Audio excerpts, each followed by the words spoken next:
Hey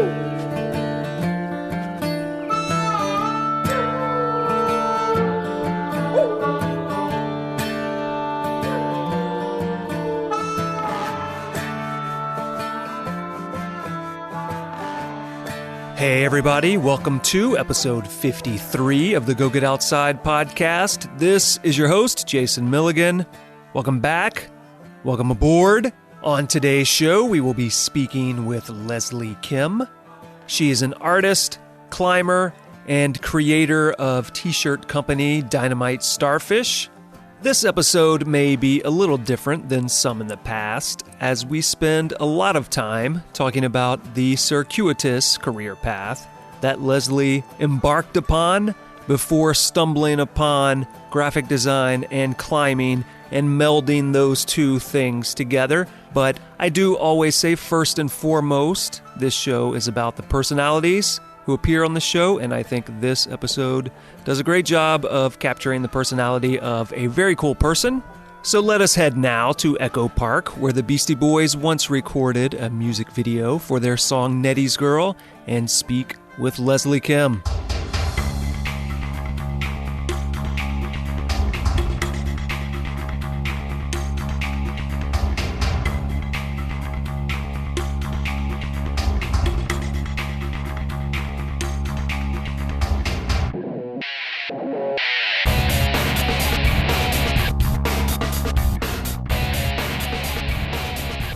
My name is Leslie Kim. I do a lot of different things, I guess. I think the way I like to describe it is that I'm an artist, I'm a designer, and I'm a human being. And now I guess I'm a climber. I can say that officially now. Those are kind of all the elements that make up what I do on a day-to-day basis. So I kind of entertain like the technical part of my brain by doing graphic design. To me, it's like being a car mechanic. You kind of just solve a problem and put things together and put all the pieces of the puzzle together and you come out with this like outcome. I also have like a big drive for creativity. So I've been doing art since I was really, really young. Spent most of my life never showing it to anyone until I finally became really unhappy with that. So I started doing like little shows here and there, making illustrations that I thought were at least meaningful to me, like maybe not to anybody else. But it turned out later that other people found them meaningful, so I started doing more and more of them until I started actually doing them with the intent for other people to see. So that's kind of how I started making art, I guess. And then kind of naturally as I started climbing, I started making art about climbing. So that's kind of what I do now. I would say like on the human being front, I'm always clearly I just want to point out that I like that you specified you're a human being, which leads me to believe that perhaps there are rumors to the contrary that you want to dispel immediately. Oh, yeah. I think some people may have their doubts whether I'm actually a human being or not. I mean, I say that because I believe that I'm on like a quest to be a more full human being. So whatever that may mean, like bringing all of the different parts of yourself into balance and kind of like embracing everything that it means to be alive and be human in this world. So you think there's more to being a human being than just consuming random items for your own personal gain? Maybe, yeah. Yeah, I think you might be onto something there. If only more people would maybe share that approach, the way the world could change. But you should definitely buy t-shirts. That's what you should do. Speaking of being a better person who doesn't consume things, please purchase t-shirts, specifically from Dynamite Starfish. So you said that you were illustrating when you were a kid, which I can identify with, and you didn't want to share it with people for a long time. I want to know if you had this same experience that I had. When you were a kid and you drew something, did you always walk over to your mom and show her the picture when you were done for a while at first? Maybe when I was like very, very young. But I think as I got older, like, no. Right, you stopped. Yeah. But if you did that, was there a reaction that you got? Not really. Okay, because this is... They were always like, oh, that's nice. Yes, exactly. When I was a kid, I would draw something and I'd show it to my mom, and maybe I spent like half an hour, or as I got a little bit older, like an hour or something on it. And I'm so proud of what I've completed, and I'd bring it over to her, and she wants to be supportive, but what she would say is, "Oh, that's cute." Yeah, that's really funny. Which was why I stopped showing her. Oh no! That's terrible. It's so funny that you mentioned that, because one of my good friends has a blog called Oh That's Nice. Right. And it's just like her saying things, and like the general reaction is just like, oh, that's nice. but it's very cute. It's almost worse than no reaction. You're 8 years old, and you just spent an hour trying to make Garfield a superhero or something, and you're so proud of what you did, and then you walk over, and you expect something, and you get oh, that's cute, which is the same thing you got for every other thing you ever showed her. Yeah. My apologies to my mom. I know she meant well. But that drove me crazy as a kid. It is a little depressing. I wonder if kids want constructive criticism or actual feedback. Or just, oh, cool, look at that. Look at that thing you did right there. Oh, nice. Garfield's flying through the sky. Just something to show that you are recognizing what it is and that it's not just some other thing. Because cute is just such a... Yeah. It's not a derogatory term, but it doesn't mean can anything. Be. Right. It's like there's a difference between saying something's cute and something's beautiful. And if you're a kid and you just spent an hour on something and then you're like, oh, it's cute. It brings it down to this level. You're like, oh, I accomplished nothing. But anyway, enough about my childhood drama. Let's talk about your childhood drama. Oh, no. So where did you grow up? Where were you drawing these pictures that you were hiding away, not showing to anybody? Actually, not too far from here. I'm like an LA native, so I grew up in the San Fernando Valley. I'm a fellow 818 area code. What part of San Fernando Valley were you in? Chatsworth.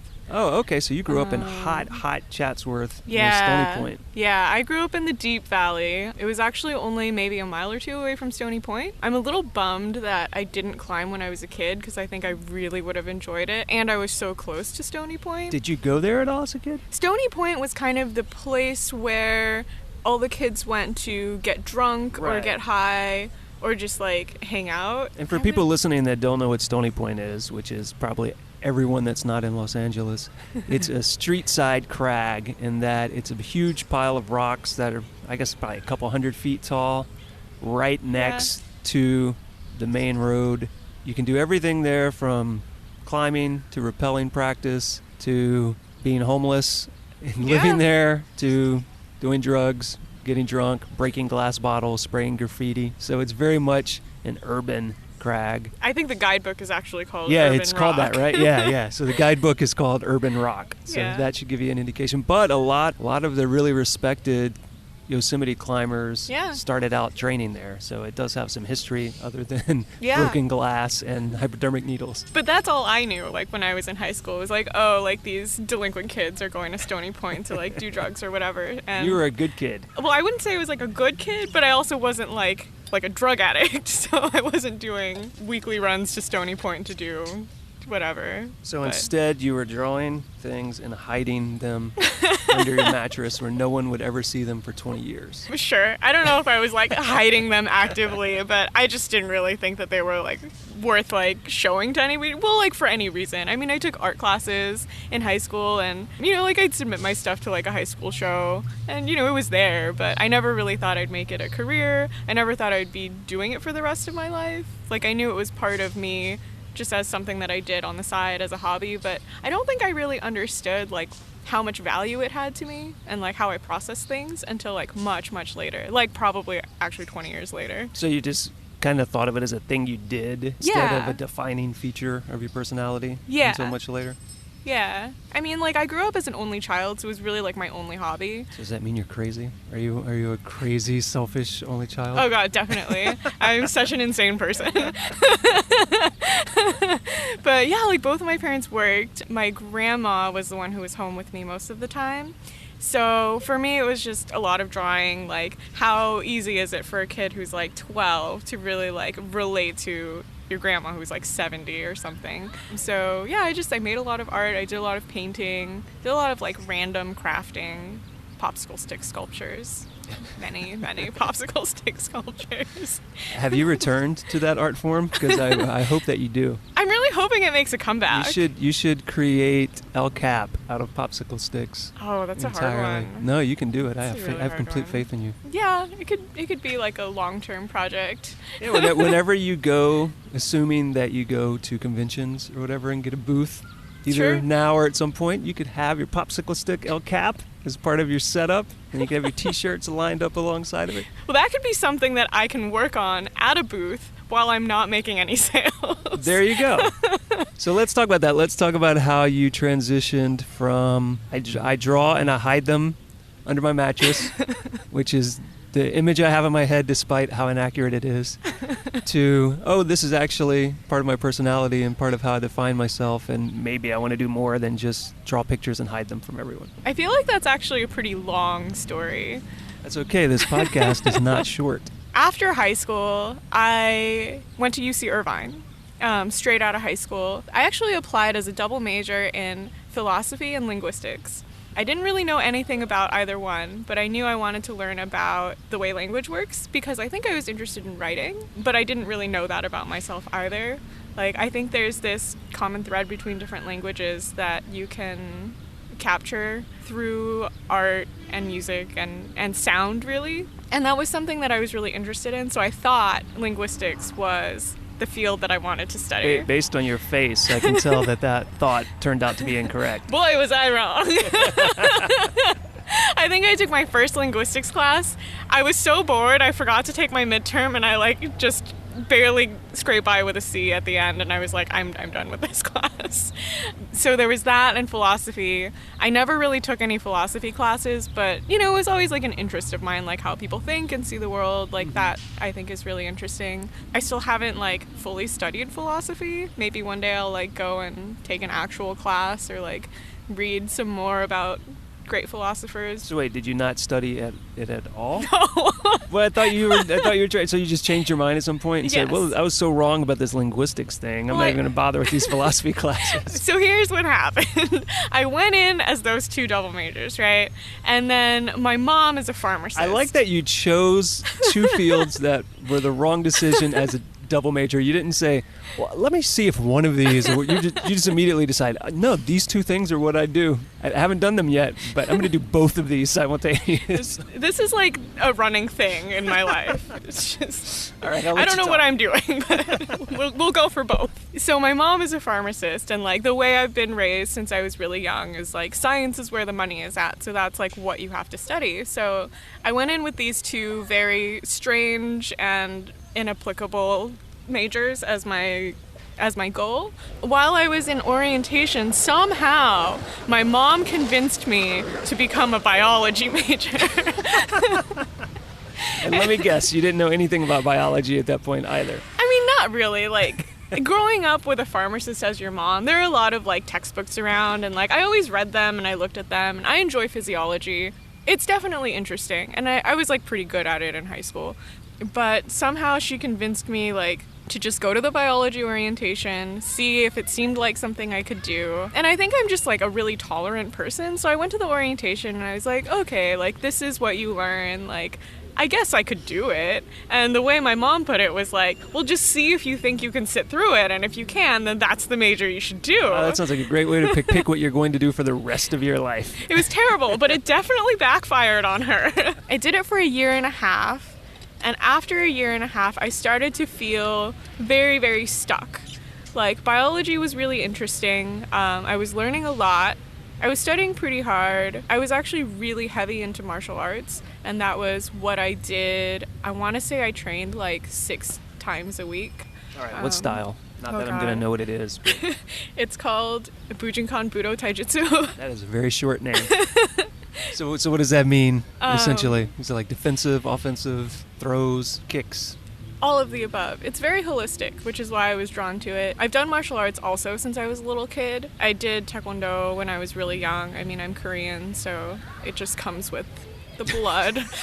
They give you a birth certificate and a martial arts certificate at birth? Is that what you're saying? I think so. And after a while, I actually realized, oh, hey, this isn't really for me. I'm starting to blow out my knees. How come everyone who has a second-degree black belt has knee surgery? That's not good. So I started, thinking of other options, and I really wanted to stop doing it, but my parents are very, hard goal-based, so they were like, you must get a black belt, and then you can do whatever you want. So I was like, okay, fine, you're paying for it, so You could always have spray-painted your orange belt or something. I could have. That would have been a good idea. If you would have hung out at Stony Point, the drug addict kids would have come up with that idea for you. Oh, God, definitely. The things I was missing in my childhood. All right, so martial arts that you didn't want to do anymore, biology that you got tricked into that you didn't want to do anymore. Yep. Where did we go from there? I decided I needed a change in life. I was really unhappy with the city of Irvine. It was very, very granola.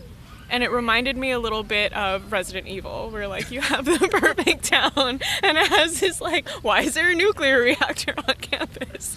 But it was like this really, really perfect town where there are these really perfect families and everything is great and there's no crime and everything is clean, there are no homeless people. And I think I just got really like frustrated. And so I felt like I needed to leave. So I started looking at options through EAP, which is the Education Abroad program. And I had never really spent any time in Asia, so I was like, well, that's cool. Like, maybe I'll go to Asia. It was also the time that SARS was really big, so China was off limits. And a lot of, like, the more third world countries were, like, you just weren't allowed to go there. And there was also a lot of, like, bombings in Indonesia at the time, so they were also not allowing us to go there. Let's summarize this for everyone. Man, linguistics and philosophy, that was wrong. Biology, that was wrong.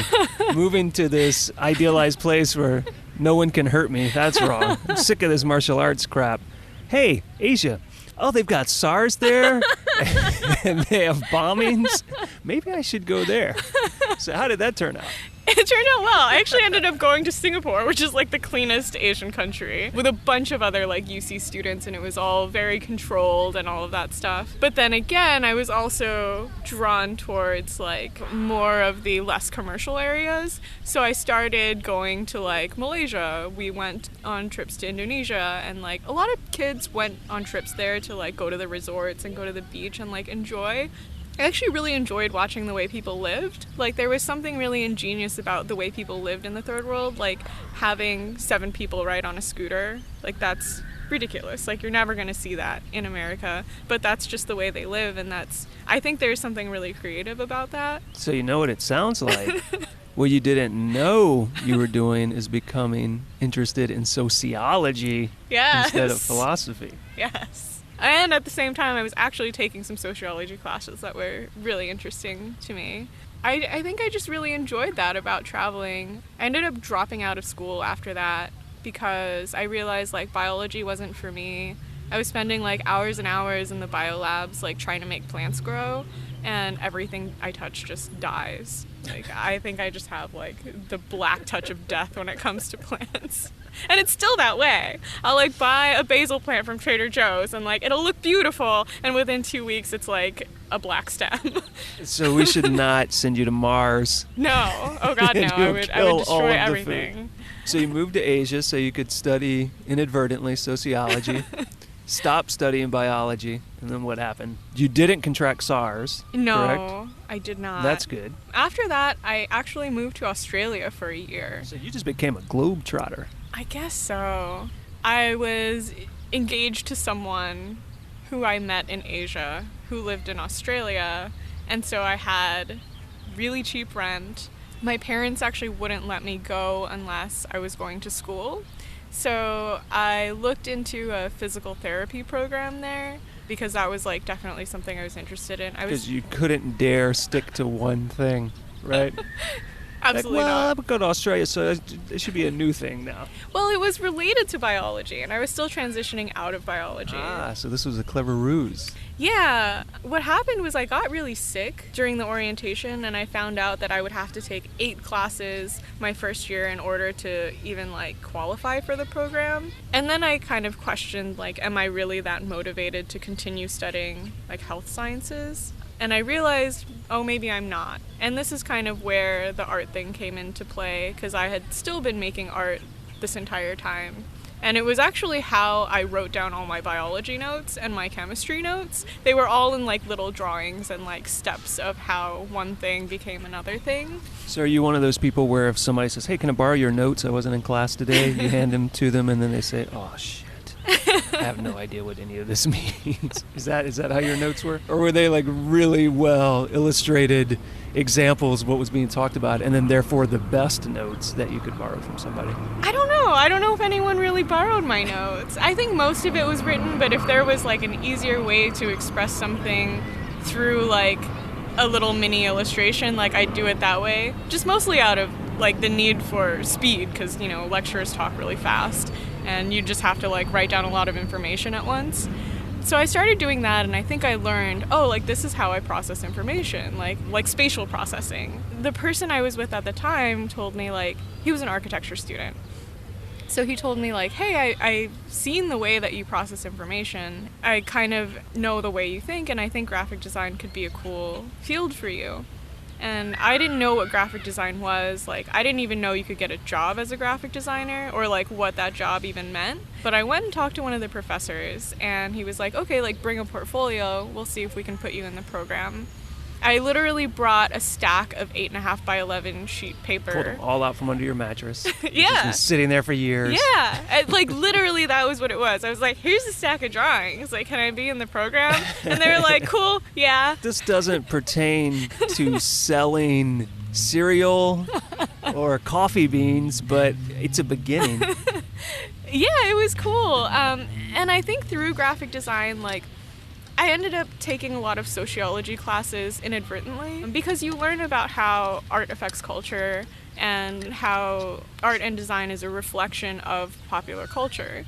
And that was, I thought, like really cool to learn. So that was a lot of first year theory. Still not doing any real graphic design yet. I was pretty good at like doing computer stuff because I had always like had a computer when I was younger.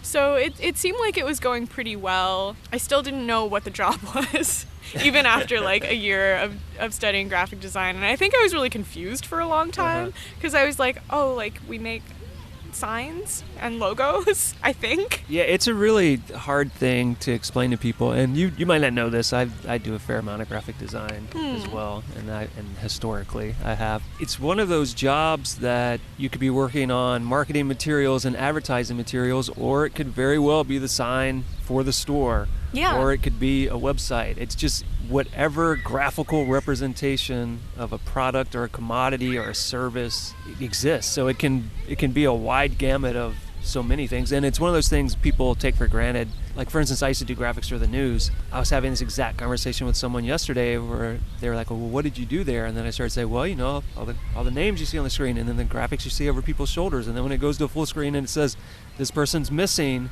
and then she said, like, oh, yeah, I never even thought about it. I just think of that as the thing that's there. I think people don't realize every time you see something, somebody has to create that. When you're watching, probably not either of us, but when other people are watching football games, sure, every single time you see a graphic up there, every time you see a logo for some company, that's something that a designer created. Yeah. And so if you still don't know what graphic design is, open your eyes. And if it isn't a photograph, it was probably created by a graphic designer. Like literally everything. And even if it is a photograph, it was probably put together with some other items like text and illustrations by a graphic designer. That's a really good way to put it. I don't think I've heard a better explanation, actually. Oh, I hope someone had a more concise explanation. It's a really long resume page. If only what do you someone do? told me Here's that. 5 pages explaining. I like, though, that you said you were also interested in sociology at the same time when you started to realize that art was a thing, because art for art's sake is empty and has no purpose. Art always needs other things so that you can express them through art. So I think it makes a lot of sense that you became interested in cultures and sociology and then could funnel that through your art. Yeah, I think so. Yeah, I definitely agree with you. I think art for the sake of art is, if not empty, boring. And I also think, like, the impact that art has had on me was something that was really important and memorable. And so, like, in order to feel something through art, like, it has to have some other element in it than just, oh, this is pretty. It's like the, oh, that's cute. Oh, that's cute. That's cute. That's cute. Now let me watch Knots Landing.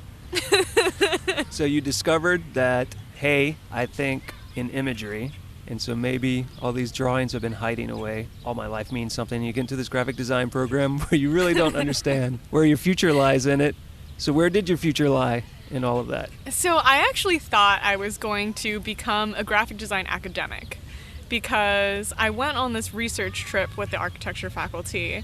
Everyone was invited, but it was put on by the architecture faculty, and I was pretty close with them, so I was like the only graphic designer that went.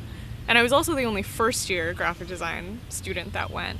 But I wrote this paper about kind of like what you were talking about, how everything that you see in the world, somebody put some thought into that. Like, somebody designed it for you. And sometimes they didn't put very much thought into it, and you can always tell. Oh, yeah. Yeah, for sure. We did this research project in Malaysia where we went to 3 different areas, and you got to study the topic of your choice. And so a lot of people did, you know, like traditional architecture or modern architecture or whatever they were interested in. And I did graphic signage. So I did a study of what the signage looks like, what the draw is for the people there, how the people there behave and dress, and how is that like culturally relevant, and any other like kind of outstanding points that you kind of notice as you walk into an area. So I did this like comparison. Apparently people liked it because it almost got published in some design journal, but they don't publish first year's work, so you have to pair up with a PhD. Just across the board they won't? You have to have a PhD in order to do that. That seems very elitist. So they actually... you wrote something really worthwhile, but you don't have the right piece of paper, so we wouldn't dare publish this. But they were actually so great about it, they gave me a PhD. Wait, what? They not me personally a PhD. Oh, they gave you a PhD They gave me a person. person with a PhD to co-write the paper with me, because he was this guy who was like studying wayfinding, and so like our topics kind of went really well together. So I ended up running out of money, so I moved away from Australia. I came back to LA, and that thing just kind of fizzled out. So really, they didn't do you a favor and give you a PhD. They ruined your chances of a publication. I mean, like, by now the information is probably so outdated. Like, if someone read it, they'd be like, oh my god, what is this, like 2003? But yeah, so I came back. I kind of put art on hold when I came back for a long time. I wasn't going to school. I was kind of just like really stressed for money. So I was just working whatever jobs I could get. And that lasted for about 5 or 6 years. And I finally went back to school. I got my graphic design degree, and I got a really awesome internship at this place in Burbank called Meat and Potatoes, where I kind of learned like what the job of graphic design really was. I think even when I first went in, I was still like a little unsure, but they definitely gave me like a really good foundation for what the job entails. They said, we don't know either. We just know people offer us work and we take it. But yeah, it was a cool place to be for a few years. And then finally I decided like I wanted some new experiences, so I went and worked at a different place for a while. Didn't really love it. Was out after 7 months on my own. I started making illustrations and doing shows while I was working at the first graphic design studio, because I was spending way too much time by a computer, and I felt like creatively starved. Like, graphic design is kind of creative, but like I said, it's really like being a car mechanic. Yeah, it's creativity with a commercial goal. Yeah. I don't mean to like insult any graphic designers, but I felt like all the stuff I was working on was relatively meaningless, like DVD covers, CD packaging, food packaging. I mean, I still do graphic design, and I realize it's like a necessity in the world, but like for me, in terms of searching for meaning in life, like that wasn't going to do it for me. It is a means to help sell something. It is not a way to share who you are as a person with the rest of the world. And if you are a graphic designer who's trying to force a communication with the world from yourself into your work, you may be doing your work a disservice. This is true. Then you are making art with the tools of graphic design. This is really great. I get a really good idea of the kind of person you are. I don't know why anyone would purchase this bread. And probably we should have less blood. Oh. So I'm going to sidetrack us for a minute, because we've talked about design and art and illustration for a long time. And we mentioned earlier that you were a climber, and these two things do come together at some point. So before we reveal that, how did the climbing come about? How did that become part of your life? Oh, let's see. I started climbing when I was in college. Oh my god, I'm going to date myself horribly here, but I first went to college in 2003, so it must have been like 2004. I was already out of college by then, so that should make you feel better. Oh my god, you look so young. It's the climbing. It's like the fountain of youth. I started climbing at Recreation Costa Mesa with a couple of friends. It was like super casually, like it was just a thing to do like on a weekend once in a while. But I always thought it was super fun. But I was really heavy into martial arts, like 6 times a week, going to seminars, like... Were you still doing that style with the really long name that I wouldn't dare try to pronounce? No. You had moved on to an easier to pronounce style? No, I just stopped. It made me really sad, actually, when I stopped, because I think I also need, like, the physical movement in my life. And I think now that I have climbing, like, it serves that need. But yeah, since I was doing so many things in college, I kind of put it on hold. And then I want to say, like, 6 or 7 years later, like I went back to it and did it for a little while. And then I always thought climbing... Did you do it overseas at all, or only in the States? Only in the States. Okay, interesting. Yeah. And also, like, Only indoors, really, until much later. So you were a gym rat. I wouldn't even say I was like a gym rat. I was one of those like super casual gym people who went like once every 3 months. Once or every something. couple years. But I always thought it was like a really good time. I always thought like climbing was for really rich people because the gym memberships are like kind of expensive, and then you need all this stuff, like you need shoes and chalk and harnesses if you want to rope climb, and all the gyms were pretty far away from me, so like you need a car to get there, and it just seemed a little like inaccessible. So that's one of the reasons why I never did it regularly. It was the same thing for me growing up, except there weren't that many gyms at that point, and I was in the South where there really wasn't even a concept of it. So my whole idea of climbing was, oh, this is one of those things that like very particular athletes do. Yeah. And no one else does. Little did I know about everything else that was going on simultaneously. Yeah, no, definitely. So I'd actually bought climbing shoes like 5 years before I really started climbing because I knew I wanted to do it. Like I knew I was having a lot of fun, but you know, it was just like the driving and the money and all that stuff just wasn't available to me. So when I actually did start climbing, it was right around the time all of the like LA gyms opened, or maybe just like a little bit before that. So I was living in Burbank, and I would drive to like Hangar 18 in South Bay to go climb, which was a ridiculous drive. Little did you know you could have just gone to Stony Point. I know, right? way sooner. Well, like I had gone climbing outdoors before then, and it was fun, but I also didn't have any gear. Like I didn't have any crash pads. I just had one pair of shoes and like the cheapest chalk bag you could possibly get at REI.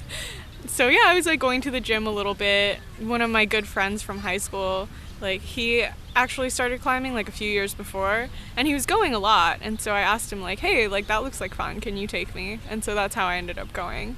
So I started climbing with my friend James, just kind of like in the very beginning, and then I started to, you know, like make my own friends and find my people. And at some point you did start climbing outside, and now you're like a super good, strong climber. That's very debatable. Well, let's put it this way. Out of the two climbers sitting right here, you were by far the better.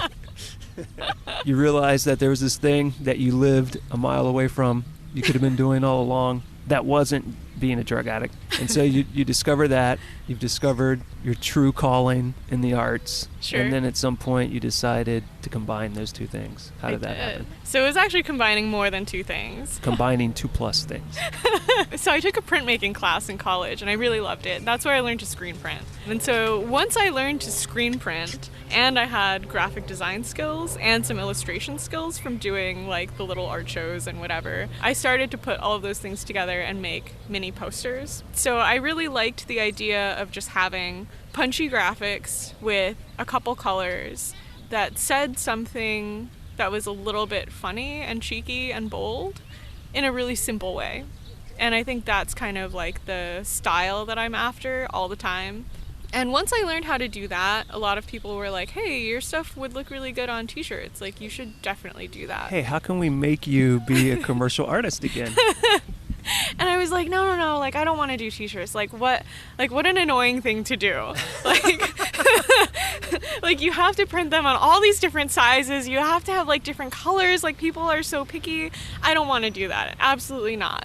And so I was like, maybe I'll just stick to making postcards. Because postcards are easy, like you just... Except nobody buys them. I know. So I actually did do postcards at first. My first project, like in the Dynamite Starfish realm of things, was postcards. And I just handed them out for free because like people liked the drawings I was making, and I was like, okay, well, like I'll put it on postcards. Maybe I'll sell them at the gym. And now I just give them out for free at the gym because like who's gonna buy that? And, you know, that was one of the things, like, where practicality had to come in. A lot of friends were like, yeah, that's great, but nobody wants that. Yeah. And I was like, oh, guess I have to consider some It's options. tricky, right? Because what do people use postcards for now? People don't really send them to each other very often like they used to. I I don't think they do like they did maybe in 1910 or something, okay. you know? Maybe not with that frequency, but, I've seen them. People frame them sometimes. I'm not telling you don't make postcards, but I'm telling you t-shirts are more lucrative. They definitely are. I mean, I was not going to make any money with the postcards. Did a bird just fly into your head? No, there's 7 squirrels running up this tree. It's insane. These squirrels do not want the world to know about your t-shirts. You're sabotaging. But yeah, so, I was really reluctant to make t-shirts in the beginning. So I actually put them up on this website where you just upload your art and then the site makes it for you when someone orders it. Which one were you using? Society 6. Oh, I don't even know that one. There's so many of them now. Oh, yeah. There used to, I think Cafe Press was one I used a long time ago. I don't even know if they still exist. Yeah, but I think I got really frustrated with the lack of quality. Yeah, and the options. You couldn't print on the back. It had to be in a certain position, in a certain way. Yeah, you can't control what kind of fabric as much that you're printing to. Yeah. I mean, I still use it for stuff that I don't want to take on the task of printing, that I think, serves its purpose well. Right now I'm working on a, 100 drawing project, and I think I'm going to upload all those to Society 6 because there's absolutely no way I'm going to print 100 different things. So, I think it has its purpose, but I ended up being unhappy with, the lack of flexibility there. You couldn't really pick your colors. I mean, you could, but it's all digitally printed, and you can kind of tell it's digitally printed, and being a printmaker, that kind of turned me off. It was okay, I've been silk screening posters for a while, I have the skills, I know how to do it, let's see how it works on shirts. And so, yeah, I started doing it. At first I had a friend, print them for me, because I just didn't want to deal with it, but it ended up being really expensive, so then it became a living room operation. And I'm assuming at this point it doesn't have a brand name yet. Had you created your brand yet? Or was it just Leslie's Shirts? No. Gosh, I don't remember when I made the brand, but I remember trying to figure out what the name was going to be for a long time. Yeah, because you are a graphic designer, so branding it is a thing you would think of sooner than many people. Yeah, and I definitely had the skills to make it happen. Mm-hmm. So it kind of came naturally with once I made more than one shirt, I knew that I had to give it a name. And what was that name? It's called Dynamite Starfish. All right. I found it we finally have said what it is after we beat around the bush for so long. I found it on this list of climbing terms on the internet. So it wasn't a term you were familiar with ahead of time? No. Because I wasn't familiar with it either. No. But I thought maybe you picked it because people would say you did that a lot or something. I mean, maybe I did, but I want to look up the exact definition, if you don't mind. I'm just going to pull out my phone. But it has this really funny definition, and when I came across it, it just made me laugh. And I felt like it embodied so much of the way I felt about climbing. Did you feel like it represented the way you had traveled through life so far? Maybe. Yeah, I think so. I think there's definitely a connection between the way that I climb and the way that I live. And it's all just very I don't know what I'm doing. Okay, here, I found it. Dynamite Starfish, tightly gripping handhold, simultaneously flagging out both legs, then proceeding to violently kick downwards and inwards in a desperate attempt to produce upwards motion, making the climber resemble an explosive bottom feeder. That just, that makes me laugh. And for people who really still can't picture what that is because they don't know what flagging and other things are, just imagine a person climbing an overhanging thing, hanging from it. They think they're going to fall off of it, so they just start kicking their legs in the air, thinking that will somehow propel them upwards. So just basically flailing. Yeah. There's so much of that in climbing and in life. So I picked that as the name. I was working with a copywriter, one of my good friends is a copywriter, and we'd just toss ideas back and forth, and I'd be like, hey, what do you think about this? It's two terms that go well together for illustration purposes. Yeah. And it's just everything that I came up with was I don't know, I don't really love it. And then I just typed that word to her, and she was like, yes, this is just what it has to be. And I was like, all right, cool. I think we got it. And about what time was this when you started doing all this? Are we talking a year ago, 4 years ago? I want to say it was a little over 2 years ago, because I remember having all these discussions while I was still working at an ad agency that I was working at. I really wanted to get out of agency life. I kind of tried to like work really hard on the brand to try to get something going so I could have something to work on when I left. I think I was disillusioned in the fact that I thought it might actually make me any money. But when I quit my advertising job, I just went freelance designer and then also like business owner, like making t-shirts. Yeah, I think that was like 2.5 years ago. So about 2 years ago, yeah, you disillusioned yourself thinking you were going to make money at it. Oh, for sure. So I assume what you do now then is you freelance and then also do Dynamite Starfish on the side. Yes. And is it making you any money yet? It's making me more money than it ever was, which is still not a lot. Mm-hmm. And I may still not have made much money considering the money that I put in. I realize that it kind of makes people chuckle and like it makes people laugh, and that's worth it to me. And when people hear like why I'm doing it, you know, like a lot of people are like, oh cool, like I believe in you, or I wish I had done that and I'm glad it exists. So in a way I feel like I've made this thing exist that other people also had the idea for, that they maybe had wanted to start but didn't quite get there. Explain to people what kind of shirts and other things you're making through that brand name. I guess I make art about shared experiences in climbing. So I think the shared experiences we have while climbing are not so much like sending something hard or doing really strong moves or going to some place that's beautiful, although those are all things that happen while climbing, and like yes, you're bound to achieve your goals if you try hard. But I think I'm kind of less concerned with the outcome, like hitting your goal, going to this place, climbing a mountain, whatever, and more about like the process of getting there. I mean, the most well-known shirt that I have is like this really kiddish drawing of like two hands that are all taped up, and one of them is bloody and it says keep climbing at the bottom.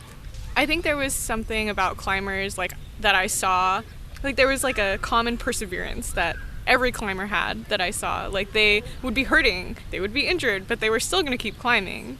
And what was the reason for that? Like I wanted to find out. So that was kind of the reason why I started making that type of art. If you take people climbing that have never been climbing before, you can tell the people who maybe are going to continue along with it, because there tend to be two types of people when you take like a new person climbing. Yeah. The person that like fails and then refuses to give up and keeps trying, and then maybe gets bloody hands, and then they go back up. And then there's the person who never really falls and says, oh, that's good, I'm done.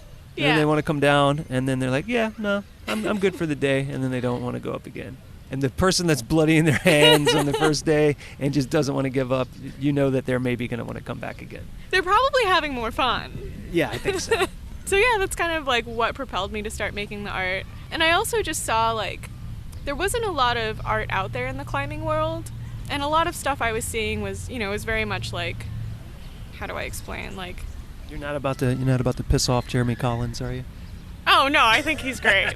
But just like in general, like the designs in climbing, it was like a little bit 90s, and I don't know what I'm getting at here. There are a few really good climbing illustrators, and then a whole lot of people that aren't, like, art is not necessarily their field. They're just maybe trying their hand at it. That are putting some things together. Yeah. And I think like when it comes to climbing, there's a lot of opportunity for like cheeky language.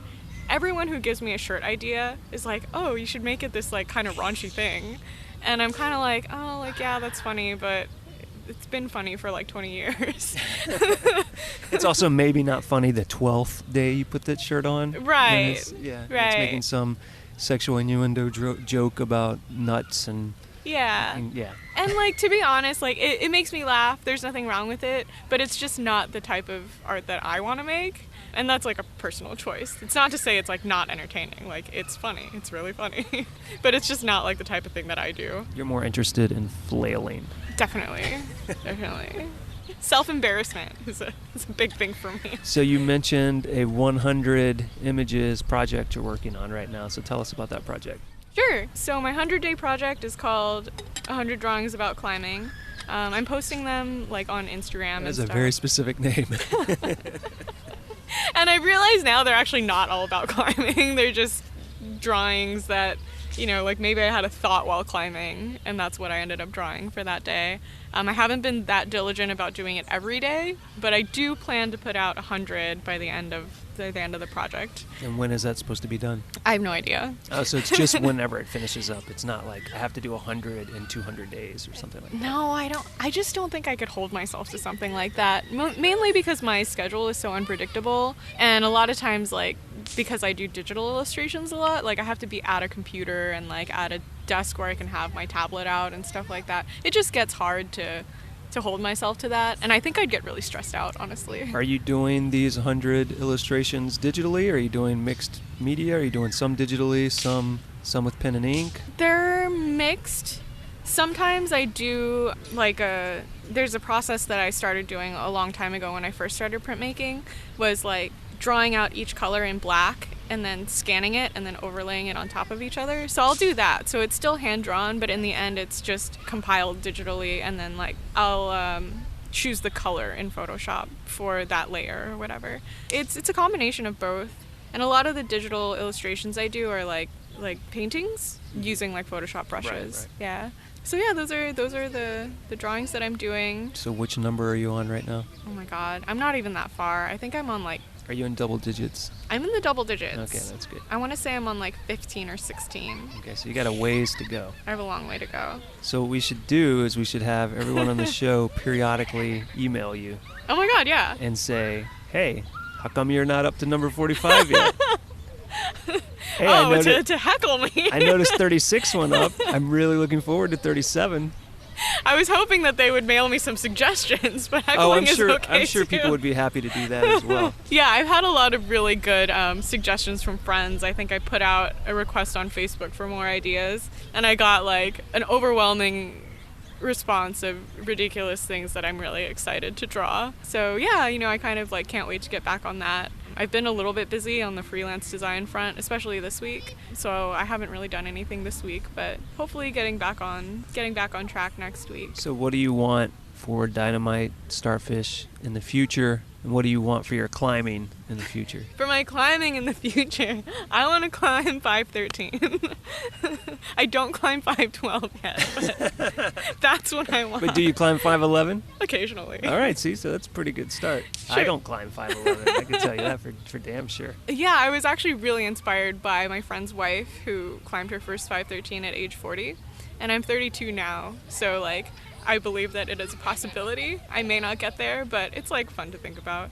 So yeah, I mean, in climbing, I think I also just want to get out and travel more. Even before I started climbing, it was always like a goal of mine to see more of the States. Like I had been out of the country a lot, and like I had really enjoyed seeing different ways of life in other countries, but I never really saw the way people lived like in the US. I like that you're saying that, because I think it's really easy in the US, because it's so big, for everyone to kind of stay in their region and then stereotype all the other regions. Yeah. And some of the stereotypes are kind of true, but most of them really aren't. And so every part of the country has a totally inaccurate idea of what the rest of the country is like. And thus we all argue and don't take each other's comments seriously, because we are basing our thoughts on these stereotypes that are inaccurate. So I agree with you. I think it is very worthwhile as a citizen of the U.S. to see as much of the U.S. as you can. Yeah, I totally agree. And I think climbing is a really good excuse to kind of get out and see other parts of the U.S. because we have so much climbing here. It's kind of crazy, like how much is just, a few hours away, or, like pretty accessible if you have a car. Pretty varied, too. Yeah. Like even just in California, there's so many varied types of areas you can go to within a few hours of each other. Definitely. Yeah, so I want to see more of the States. I kind of really want to go to the South. I've never been to the South. Actually, I spent like a couple days in St. Louis once, but that was in the city. That's Missouri. That barely counts. Wait, what part of the South are you from? I'm from Louisiana. Oh. Baton Rouge, Louisiana. Wow, I didn't know that. Is there any climbing there? Absolutely not. Oh, okay. What I climbed as a kid was trees and houses. And, those are the high points. Louisiana is about as flat as you can get, with a few exceptions. From what I've learned since I moved, the closest climbing would be like northern Alabama or something like that. Okay. And apparently there are climbing gyms now in Louisiana, but I don't believe there were any when I was there.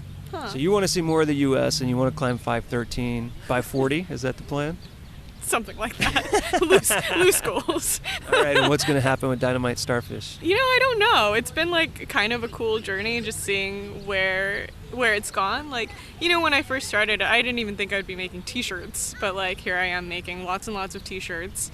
Because some of them are place-based, and they also like donate back to certain areas. Like I make a Joshua Tree one and a Bishop one, and I just printed a Wyoming one. I send some of the proceeds back to different conservation organizations that like help do rebolting like in those areas, or just like general cleanup and safety and accessibility. So that's like something that I'm interested in. As for like goals for the business, I think I'd like to start. You want to get bought up by Prana? That's your ultimate goal? Oh, God. I mean, if they're interested, we could talk about it. I mean, I think it'd be cool to, like, get into some stores and just have, like, retail stores carrying the stuff.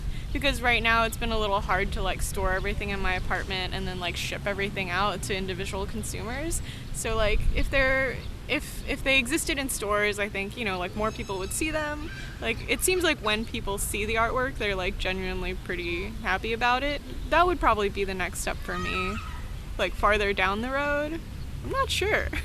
Right now, if people want to buy the stuff, they go to your website, right? Yeah, or I do pop-up shops sometimes, like, at gyms. I'll be doing one this Saturday, actually, at Center 1 in Santa Ana. This year was the first year that I really started going to climbing festivals. So I did the Women's Climbing Festival in Bishop. That was in March for Flash Foxy. We recorded a podcast there. Oh my God, really? Yeah, with Annabelle and Andrea from the Access Fund Conservation Road Team. Oh, so I you were I didn't even know you were. there. I wasn't actually there because I'm not a woman, but I did appear at the end of the festival one night and sit down with them for an hour and a half. No, but that's cool because I had no idea that you were there and that you were selling shirts there.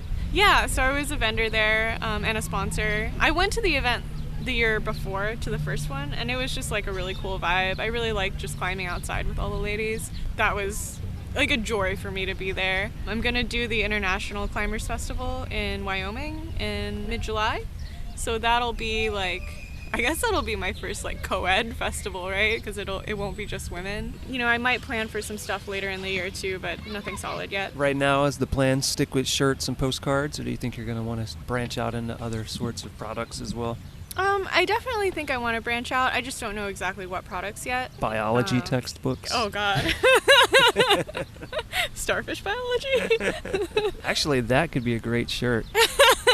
like a biology textbook style illustration of a dynamite starfish. Yeah. And it's different components of its body and how they relate to its ability to climb well or badly. Yeah. So there you go. That's one of your 100. Seeing it as like an exploded diagram with little pointers. All right, I want that to be number 16 or whatever you're on. I like it. I'll do it. I'll do it just for you.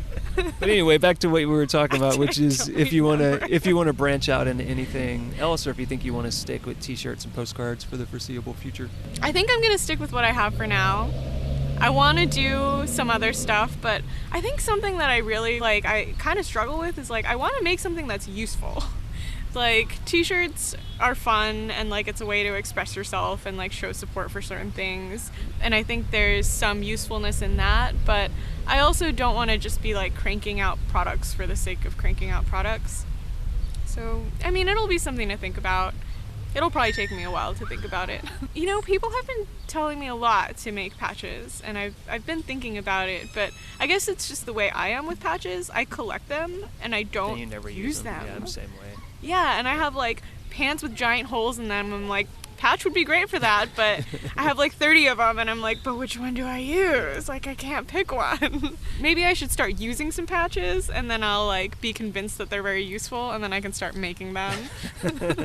People should write and let you know what kind of products they want, and as soon as 50 people say the same product, then you start making them. That could be a good way to do it. I could put a poll online or something. What do you find useful as a person who climbs? So if people want to purchase some of your t-shirts or see what you're up to or just follow in your quest to climb 513, I wouldn't even climb. Where should people go to find those things? So my website where you can buy all the things at is www.godynamitestarfish.com. And then I think the social media channel that I probably use most often is Instagram. It's also Go Dynamite Starfish. Yeah, that's where you can find me. I'm pretty easy to find. You can email me anything. I think anything.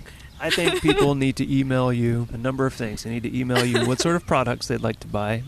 Most importantly, they should email you what they want to see you draw for your 100 illustrations. And then maybe even more importantly than that, they need to email you and say, hey, what's up? We haven't seen one of your 100 illustrations in a week. I know. It's time for a new one. I know, yeah. Anyone's welcome to heckle me anytime. I'm always just happy to talk to people. So, yeah, email away. So if she doesn't want to be lonely, so please email her. I'll get coffee with you. So what I always like to do at the end of the show is give people a chance to just leave any final thoughts they have, or mention something that we never got around to, or leave some huge piece of wisdom that they can impart on the audience. Oh, geez, that's a hard one. That's like a bomb to drop at the end. Oh, my God. I'm like hungry. It's time for lunch. I think the thing that I've learned while doing this project, and also through flailing through life, is to not be afraid to fail or flail or look stupid or any of the above and all of the above. And if you feel strongly about doing something, you should do it. And you should go all in, and you should never regret it. All right, see, you totally had something to say. Everybody always does. I used to think that was a dumb thing to do at the end of the show, and every single time I'm so happy I do it because somebody always says some great thing. All right, so now I'm going to go let you have lunch, and we'll stop getting attacked by squirrels. And then we'll get the hell out of Echo Park, where no one is allowed to park today for street sweeping. It's surprisingly nice over here, actually. Yeah, it's not bad. It's not bad. So thanks for taking time out of your day to come meet me here and talk about this stuff. Of course. Thanks for inviting me.